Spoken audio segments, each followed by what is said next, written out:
জুলাই গণঅভ্যুত্থানের ১ বছর পূর্ণ হলেও প্রশাসন ও মন্ত্রণালয়ের শৃঙ্খলা ফেরেনি। তবে ত্রয়োদশ জাতীয় সংসদ নির্বাচনের তফসিল ঘোষণার আগে শৃঙ্খলা ফিরিয়ে আনতে নানা উদ্যোগ নিচ্ছে সরকার। গেল বছরের ৮ আগস্ট অন্তর্বর্তী সরকার দায়িত্ব নেওয়ার পর প্রশাসনের বিভিন্ন পদমর্যাদার কিছু সরকারি কর্মকর্তা বিভিন্ন দাবি দাওয়া নিয়ে সমাবেশ, অবস্থান ধর্মঘট, মানববন্ধন, কলমবিরতি সহ নানা কর্মসূচি পালন করে আসছিলেন।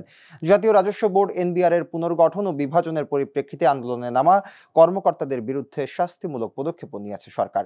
জনপ্রশাসন মন্ত্রণালয়ের জ্যেষ্ঠ সচিব মুখলেসুর রহমান বলেন, সরকারি কর্মকর্তা কর্মচারীদের শৃঙ্খলা বহির্ভূত আচরণের বিষয়ে অত্যন্ত কঠোর হচ্ছে জনপ্রশাসন মন্ত্রণালয়। এছাড়া নির্বাচনের আগে প্রশাসনের শৃঙ্খলা ফেরাতে সরকারের পক্ষ থেকে এখন আর আন্দোলন বা অকারণে কর্মবিরতি সহ্য করা হবে না বলেও জানালেন মুখলেসুর রহমান।